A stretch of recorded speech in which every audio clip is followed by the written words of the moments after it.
conquistas. Meu nome é Jane Freitas, estou ao lado de Darcy Bonfatti. Olá, tudo bem? Suelen Paulino. Olá, tudo bem? E o nosso convidado de hoje é o Dr. José Ribeiro e vai falar pra gente sobre dor. Tudo bem, José? Tudo bom? Boa noite a todos. Boa noite. Obrigado pelo convite, obrigado pela oportunidade. Estou aí para poder somar a vocês aí um pouquinho do meu conhecimento. Espero. Nós que agradecemos, viu? Sua presença. Você podia começar falando um pouquinho do que você faz e para a gente entrar nesse assunto aí tão polêmico que é a dor, né? Sim. Eu trabalho com fisioterapia, sou formado em fisioterapia, sou pós-graduando em osteopatia, que é uma doença ligada ao músculo esquelético mesmo, né? Trabalha a dor num todo, manualmente, para que o corpo sozinho vá se regularizando e vai se consertando como se fosse um quebra-cabeça. E aí a gente trabalha muito essa questão da dor mesmo, que é o nosso foco, é o nosso carro-chefe, dor. José, você acredita que a dor, a gente sempre fala, né, do quadro de fibromialgia, né, que é um quadro de dor. Você acredita que é uma doença atual? Na realidade, a fibromialgia é uma doença que está ficando secular, né? A doença do século hoje, que todos falam, né? Todos meio que endeusam ela de um lado e ficam apavorados do outro, porque é a doença que acomete hoje 95%, né, das pessoas que falam que tem dor. E por incrível que pareça, isso acomete mais mulheres, mas enfim, é uma dor que as pessoas não sabem de onde vem. E que alguns que estão ao seu redor acham que é uma brincadeira, ou que está mentindo, não é tudo aquilo que a pessoa diz, né? Mas ela existe sim e é comprovado que tem. E como você falou que é uma dor, a fibromialgia, que acomete mais as mulheres, quais são as doenças, né, que acomete mais as mulheres e em qual idade? Então, as doenças musculoesqueléticas, ela acomete, na realidade, todos os seres humanos. Eu digo que depois dos 20 anos de idade, né, você fica crocante e aí começam as dores. Né? O ser humano fica crocante e começam as dores. Mas normalmente, dos 30 anos aos 60 anos, essa doença musculoesquelética pega a população. As mulheres em si, na estatística, de cada 10 pessoas, 7 são mulheres que têm essa dor. Então pega muito mais mulheres. Mas eles não conseguem achar um significado real do porquê mais mulheres. Mas a nossa experiência no dia a dia, a gente acaba chegando a algumas conclusões, né? As mulheres aí têm uma questão muito séria no mundo, que é um mundo patriarcal. A gente está num mundo patriarcal onde as mulheres têm normalmente 2 jornadas de trabalho, ou até 3 jornadas de trabalho. Ou seja, as articulações, os músculos, os ossos dessas mulheres, eles trabalham muito mais, né, do que a do homem. Então, com certeza, tem alguma coisa a ver com isso também, que é dentro de todos os fatores.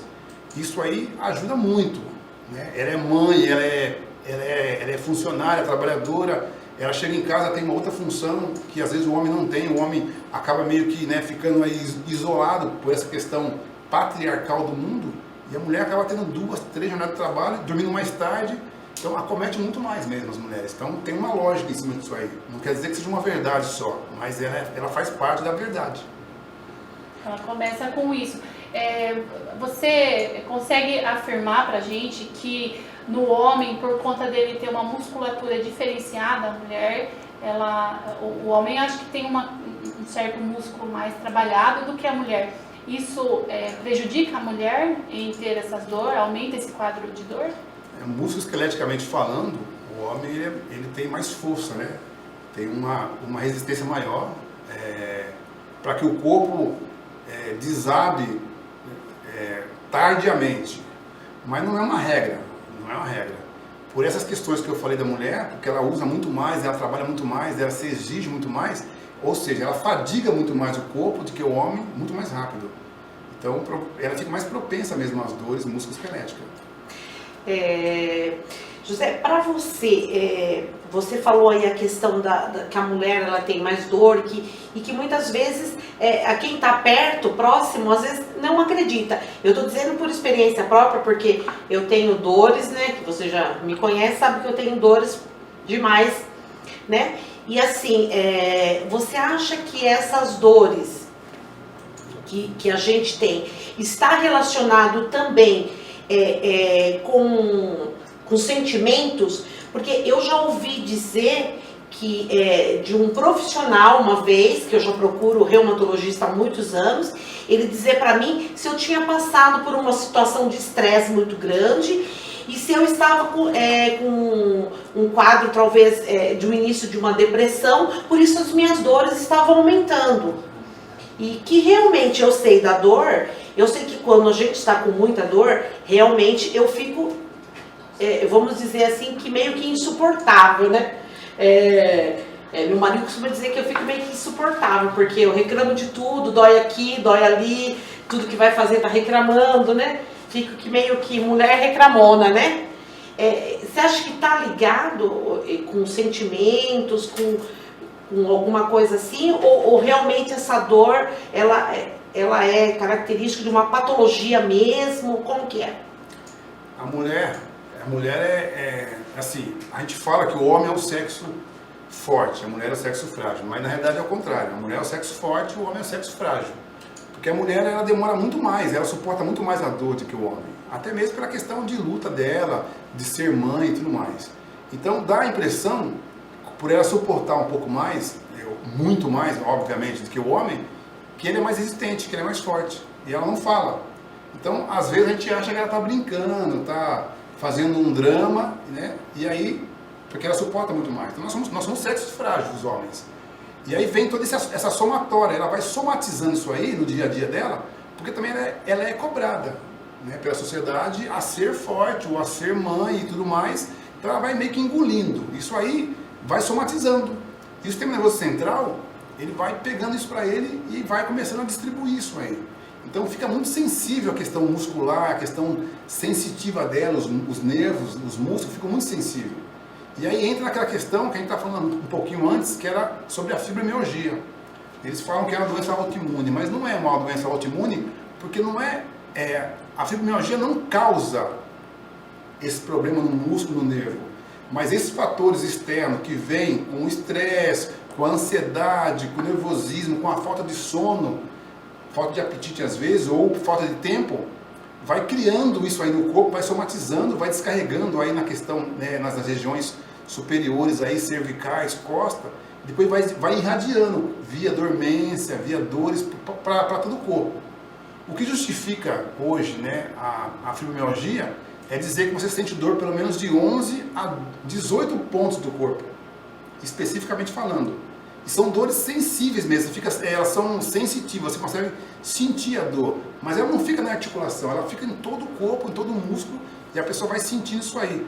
E aí vai se estressando, porque tem um estresse em cima, tem a ansiedade ali sobre, falta de sono, apetite, aí tem a questão de ser mãe, de filhos, de cobranças, somatizou tudo e aí vira uma fibromialgia. Né? Então não é uma doença autoimune, porque a doença autoimune por exemplo, um reumatismo, ele vai acabando com os seus músculos, com as suas fibras musculares. E a fibromialgia, ela entra ali somando em cima disso aí. E aí vai atrapalhando mais. E assim, qual é o tratamento indicado para essa fibromialgia? Qual seria o tratamento indicado realmente? Tá, são diversas teorias, diversas teses em si, mas hoje o mundo está vivendo uma questão muito séria, que é o sedentarismo. Homem, mulheres, criança, sedentarismo. O sedentarismo, que é a falta de exercício e tudo mais, ele vai meio que atrofiando os músculos, vai meio que contraindo esses músculos. Quando o músculo vai contraindo, vai ficando menor, esses ossos, né, os músculos estão ligados a ossos. Esses ossos vão meio que vindo junto com ele. Então você vai puxando uma articulação daqui, uma articulação dali, igual um elástico. E alguém vai saindo do lugar. Alguns ossos saem, alguns músculos ficam contraindo por causa das tensões. E a pessoa começa a sentir mais de um lado do que do outro, mais na frente do que atrás, porque alguém saiu do eixo ali. E como ninguém faz alguma atividade física, ninguém alonga, isso vai só somando. E quando ele procura alguma ajuda médica, ele vai fazer o quê? Tomar um remédio, que é um paliativo, para relaxar aquele músculo. Mas veja bem, aquele músculo já se contraiu de tal forma que ele puxou um osso ali. Então, por exemplo, um quadril saiu do lugar, uma vértebra rodou, deslocou. O remédio vai soltar aquele músculo por algumas horas, alguns dias, mas aquele osso não vai voltar. E aí entra quem? Aí entra a osteopatia e a gente acaba o quê?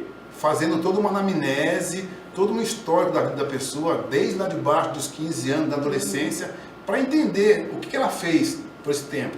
Ah, teve um entorse de tornozelo há 5 anos atrás, teve um acidente de carro, teve uma queda de bicicleta. A gente vai colhendo esses dados e vai entendendo que de repente aquela dor no ombro dela começou lá no tornozelo. E ela foi somatizando aquilo lá, pegou o joelho, pegou o quadril. Então a gente já sabe, pela anamnese, são questionamentos, perguntas, como tratar, como trabalhar isso aí. E aí vai liberando essas articulações, esses músculos, voltando ele para o seu devido lugar, e o corpo, num todo, vai sozinho se adequando igual uma engrenagem. E aí, em cima disso aí, a gente indica o que ele pôs. Fazer um pilates, fazer uma caminhada, fazer uma academia, mas sempre antes de um alongamento. Ou seja, um pré-alongamento. O ideal já seria começar uma atividade física desde cedo. Sim, mas quem tem fibromialgia tem muita dor, muita dor. Mas pensa assim, a dor vai te inibir, vai te parar, vai te bloquear. E se você deixar aquilo ficar parado, ele vai criar o quê? Uma resistência, né? Como se fosse uma artrose ali, e parou. E aí, o que eu faço? Eu tenho que começar a movimentar aquela articulação lentamente, mesmo com dor, para que aquela articulação, aquele músculo comece a ficar o quê? Lubrificado, comece a ter um pouco mais de nutriente ali para ele começar a trabalhar. Então, de repente, depois de 5 dias, uma semana, um mês, você percebe o quê? Que a dor sua diminuiu, porque o movimento começou a acontecer, mesmo com dor, e aí automaticamente ele vai fazendo o quê? Reduzindo. E aí você vai começar o quê? A andar e falar, nossa, que legal, eu estou conseguindo ter uma atividade física, como se fosse uma porta, né? Que você não abre ela ou não fecha, e aquela dobradiça enferrujou. Você vai criar o quê? Pôr um óleo ali e começar devagarzinho a trabalhar ela vai arranjando, chega uma hora que ela começa a trabalhar metade que seja. Mas para quem tem dor, menos metade é uma bênção. Você comentou da anamnese, né, para cada paciente, e então você certifica que o tratamento não é igual para todo mundo, né? Que cada um tem a sua forma física, né? Que são coisas diferentes. Então você faz uma avaliação e ali você sabe qual tipo de tratamento você vai fazer. Sim. Não é um tratamento que serve para todos, não, né? Não é uma receita de bolo. Não é receita de bolo, não é um padrão, né? Eu posso pegar uma dona de casa, que é sedentária literalmente, posso pegar uma dona de casa que faz caminhada, e aí ela não alonga, por exemplo, e ela tem a mesma dor, porque ela talvez não alongue antes de fazer a caminhada. Eu pego uma pessoa muito magra, uma pessoa muito obesa, e são histórias diferentes. Alguém que teve um acidente, alguém que não teve, alguém que teve um parto complicado, alguém que teve uma cesárea, alguém que ainda teve um parto normal. Há diferença, né? Na questão dos pontos que você abre numa cesárea, e quando você fecha essa cesárea, que são 7 camadas para chegar, né, para você chegar no útero, então você vai fechando as camadas assim, vai puxando toda essa musculatura lateral, posteriores para frente, de baixo para cima, de cima para baixo, e a mulher começa a dar o quê? Meio, né, curvada, né, inflexão. E aí quando ela quer fazer o quê? Voltar à posição, essas camadas vão meio que voltar e puxar todo mundo. E aí começa a gerar dores nas costas. E às vezes trabalhar só essa cicatrização na osteopatia, você solta essas fibras e a dor para. Então o ideal não é começar uma atividade física sem ter um diagnóstico certo, né? Porque senão pode piorar ao invés de melhorar. O ideal seria que toda atividade física que você fosse fazer, você fizesse um alinhamento. Você fosse ali alinhar as suas articulações, né? Que a osteopatia faz muito bem isso aí. E aí você está alinhado, aí você começa a atividade física tendo uma outra cultura. Sim. Eu vou alongar para soltar essas articulações, esses músculos, e vou caminhar alongado. Ou seja, não vou sentir dor. Porque do nada eu começo a caminhar sem alongar, eu vou sentir muitas dores. E vou gerar outros problemas. A maioria da população faz isso, né? Sim. Começa uma atividade física sem um alongamento. Porque é muito mais fácil, é muito mais cômodo. Toma um remédio para a dor, tá tudo certo. Mas ele não sabe que aquele osso não voltou ainda. E a dor vai reincidir várias vezes. Na verdade, como se tivesse maquiado, né? Sim, é maquiado a dor. Literalmente maquiado. É interessante essa parte de sedentarismo. Eu acho que é a questão agora mundial, né?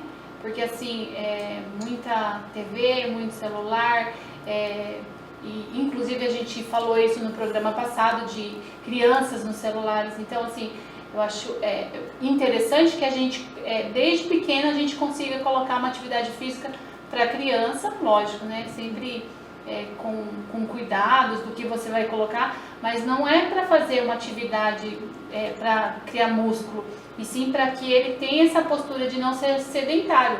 Porque o que a gente vê muitas vezes de matérias que o uso do celular faz com que você fique arqueado, né? A cervical, e isso causa danos na coluna também. Então, na realidade, não existe uma ciência que comprove que o uso do celular muda essa postura da criança ou do ser humano. Não tem uma teoria. O que realmente acontece é o sedentarismo. Não exercito e fico naquela posição. Poderia ficar deitado na cama o dia todo e criaria essa mesma dor. Ou na cadeira o dia todo no sofá e criaria a mesma dor. Então, o celular em si não é a causa para isso. Mas o sedentarismo, sim. E hoje em dia a gente tem que tomar muito cuidado, porque nós procuramos vários profissionais que estão muito propensos a ganhar uma renda ou ter uma renda, e não a te curar, não a te tratar e não a te olhar como realmente um ser humano que precisa. Então eu costumo dizer, e quero até deixar claro isso aí, que profissionais que não tenham a empatia, não adianta se procurar. Porque se ele visar o lucro primeiramente de que o cuidar, o tratar, você vai só regredir. Aí entra aquela questão, né? Você se coloca no lugar do outro, né? Sim. Você tem a empatia, se coloca no lugar do outro e faz o que faz com amor. Sim. Porque senão... Às vezes você vê um paciente chegando, por exemplo, né? Você está ali trabalhando com isso o tempo todo, tem vários profissionais assim. A pessoa chega, por exemplo, né? Eu vou dar um exemplo aqui, ó, nessa posição. E aí, eu estou vendo que tem uma disfunção, um desvio aqui, e às vezes, né, não é todo o caso, porque não é uma regra, eu tenho que avaliar primeiro, a anamnese e tudo mais, mas, por exemplo, ó, se eu fortalecer um peitoral aqui, por exemplo, eu consigo mudar essa postura e melhorar essa postura. Eu não consigo, talvez, zerar isso aí, mas eu consigo melhorar muita coisa aqui, não é? Ó, um peitoral forte, ó, fortaleci um peitoral, ó. Sim. E às vezes você vai em algum Quer dizer, lugar... a coluna já fez isso, ela estava tá alinhada, assim, né? e ela fica completamente alinhada. Sim, como eu disse antes, todo músculo está ligado ao osso. Sim. Então, se eu pegar aquele músculo e Vamos fortalecer ele, consertar aqui, gente. eu jogo aquele músculo, né? Eu jogo aquele osso para onde eu quero. Né? O corpo é um elástico. Então, por exemplo, se eu estou aqui nessa posição e eu, por exemplo, fizer abdominal do lado oposto, vai ficar mais forte o lado oposto. Então, eu tendo, né, a voltar um pouco mais para aquela posição. Eu não vou zerar o problema, mas eu vou melhorar um pouco. E vou repetir, para quem tem 100% de dor e eu consigo reduzir isso para 50%, eu mudei muito a vida da pessoa e a qualidade de vida dela. Com certeza. Tá? E o engraçado é que a gente está tão acostumado com uma posição que você fez, ficar na posição errada, que quando a gente fica na posição correta, dói, né? E aí Sim, entra a questão do sente músculo, dor. então. Mas eu não consigo, por exemplo, ficar 2 horas assim. Sim. Né? Então, qual é a posição ideal? É a posição que eu me adequar melhor. Que eu fico me sentir bem. Se sentir confortável. Tá se sentindo bem assim? Estou, então tá tudo certo. Cansei. Cansou? Ficou melhor. Daqui meia hora. Cansei. Então já não é a posição ideal mais para você. Aí você faz isso aqui, olha, ficou bom. Então, essa é a posição ideal, onde o seu corpo está Em confortável. movimento, né? Qual o melhor colchão? Aquele que o seu corpo está confortável. Então tem umas regrinhas aí que as pessoas querem pregar e não tem como ser para todo mundo. É mito, então. É algumas mito. novas. Então você tem que estar confortável com você. Então, aquilo que eu falei um pouco antes. Se eu fortalecer, por exemplo, costa, e o meu músculo ficar um pouco menor e mais resistente, olha só. O músculo me leva para trás, o músculo. Mesmo que eu queira fazer isso aqui depois, ó, eu não consigo, porque o músculo está fortalecido. Assim como o peitoral, ó. O peitoral ficou forte, tá lá. Se eu quiser fazer assim, eu não faço, porque o peitoral ficou forte, então é automático. Então, o músculo vai trazer naquela postura que eu quero, ou que eu desejo. Né? É lógico que você tem que ter uma disciplina, tem que treinar e tudo mais. Mas tem que entender que você tem que ter uma disciplina, tem que alinhar antes, senão você não consegue chegar. Entendi. Isso e hoje em dia, o que você mais vê é isso, né? Todo mundo reclama de uma dor, sempre dor, né? Eu acho que nós estamos vivendo na era da dor. Sim, a era do estresse, né? Do estresse, né? Que Ele é gera. dor.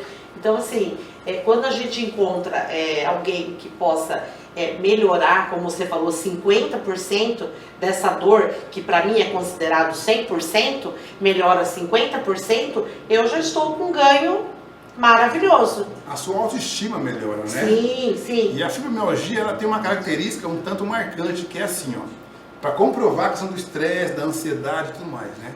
Você tem muitas dores, então você viaja, vai para a praia. Aí você fica lá 2, 3 dias na praia e você relata que não sentiu dor. Ou que ficou muito subjetiva aquela dor para você. E aí na volta da praia, no caminho ou na rodovia, começou a voltar aquela dor. Ou seja, eu comecei a voltar para a minha realidade, para o meu problema, e aí eu acabo que somatizando de novo. Se eu fugir dele, melhora, e se eu voltar para ele, piora. Então, buscar autoestima com os exercícios ajuda muito, melhora muito.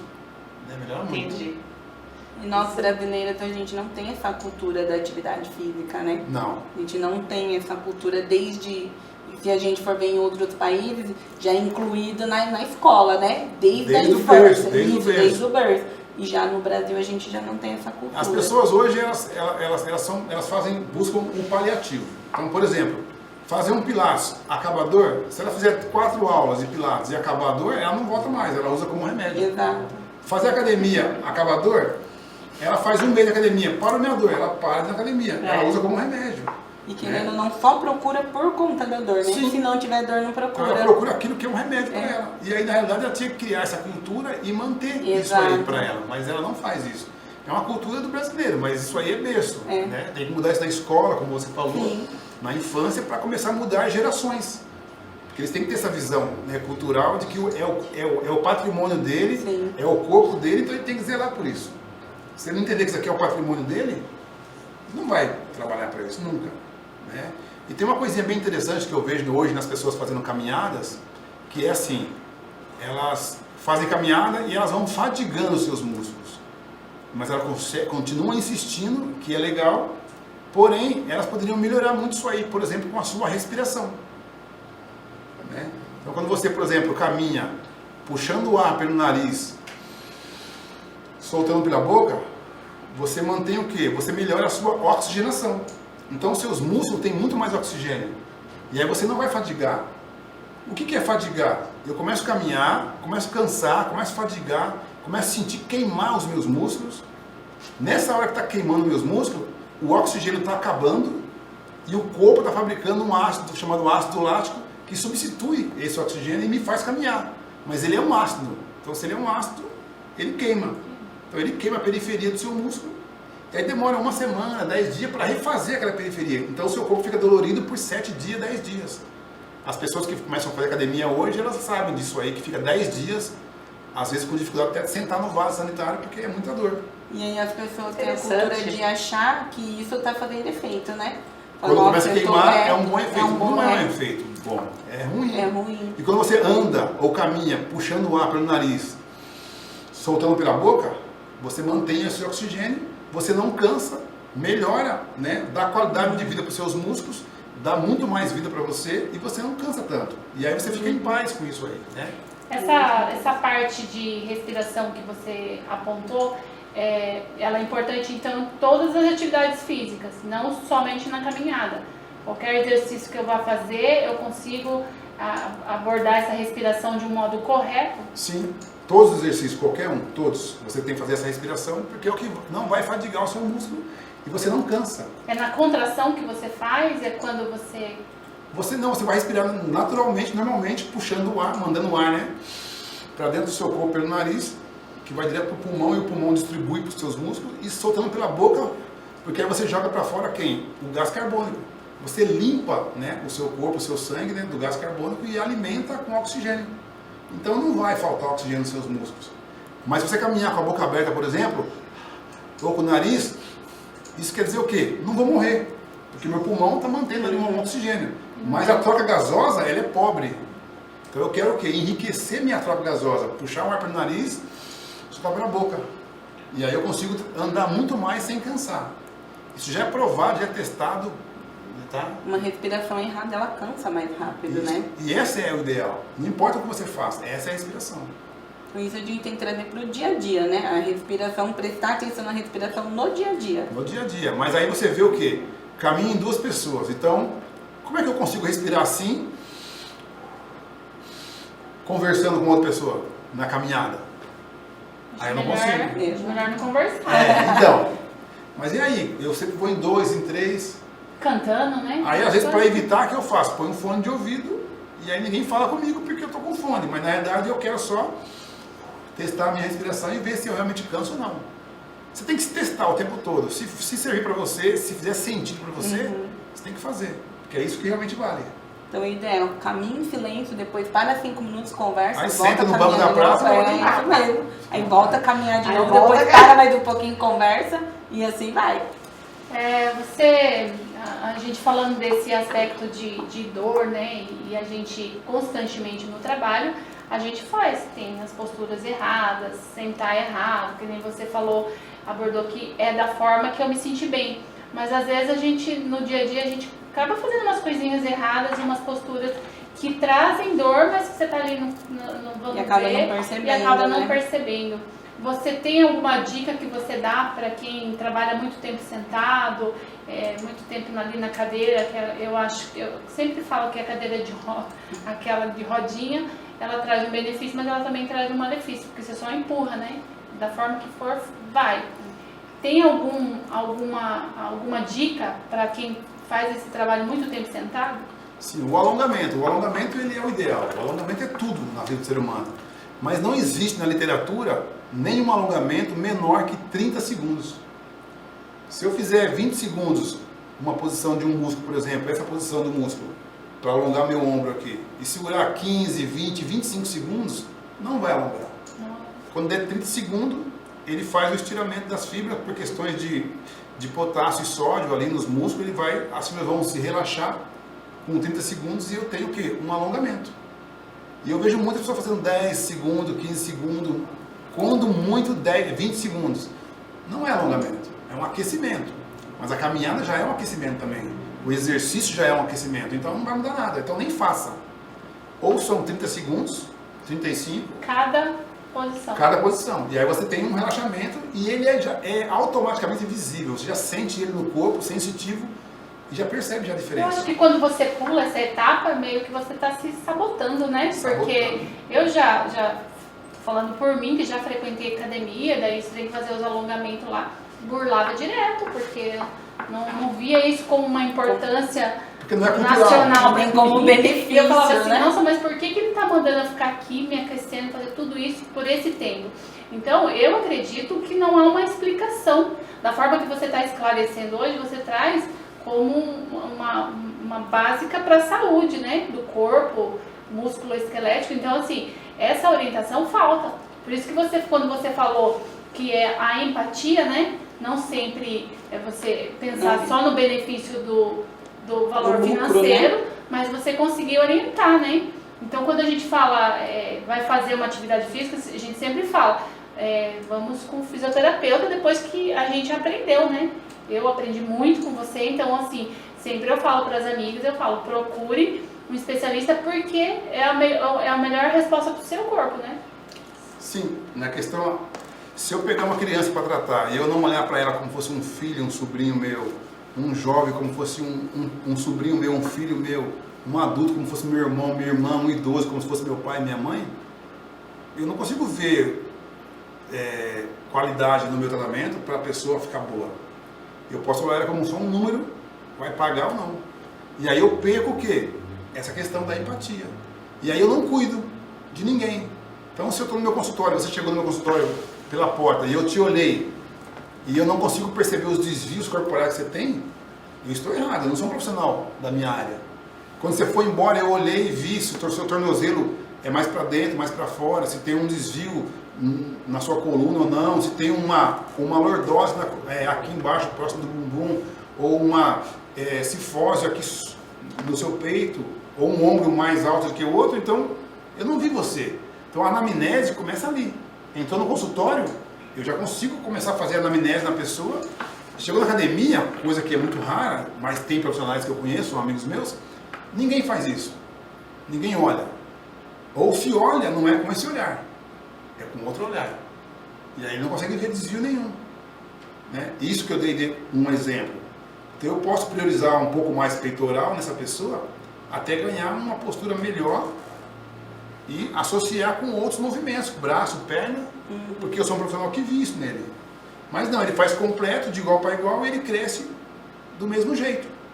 E aí, como que eu não visualizei isso? Né? Eu insisto em dizer para os profissionais que nós temos que estudar.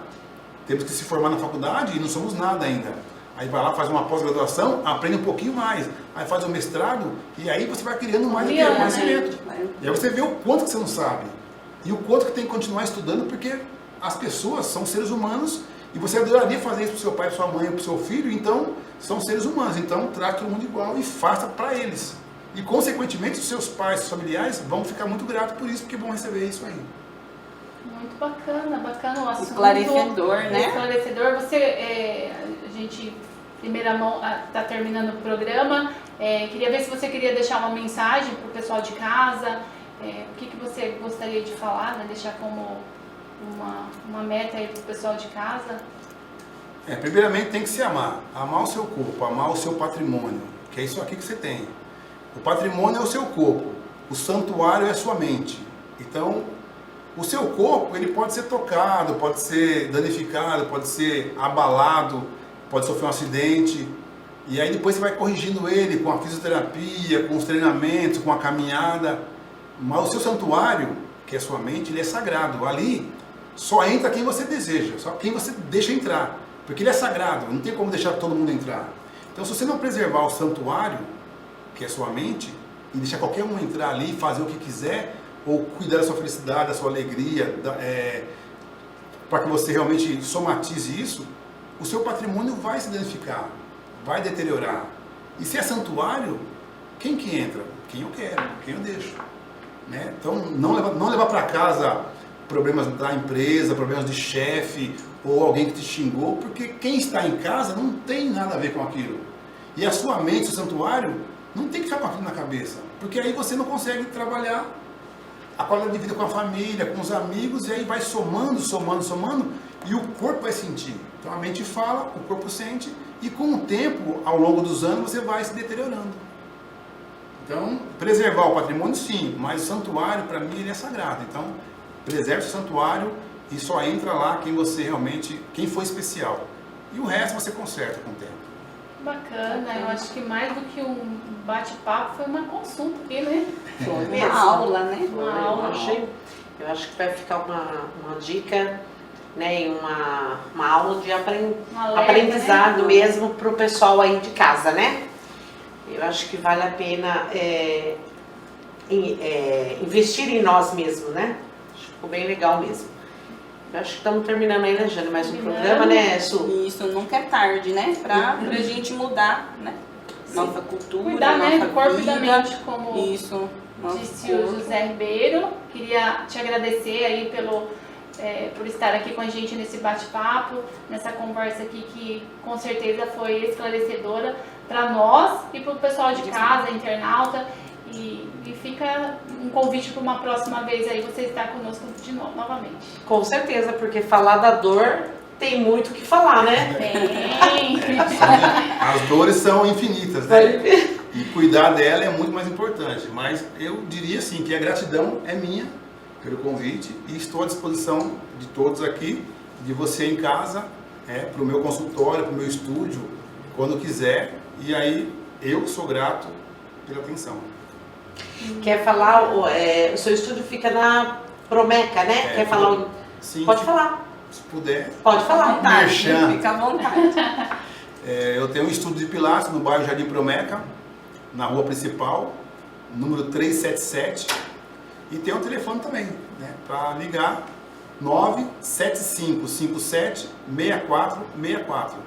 Marque sua consulta com osteopatia ou com Pilates, fique à vontade. O meu melhor você já tem. Fique em paz. Gratidão. Esse é um profissional que faz a gente ouvir que somos crocantes, né? Exatamente.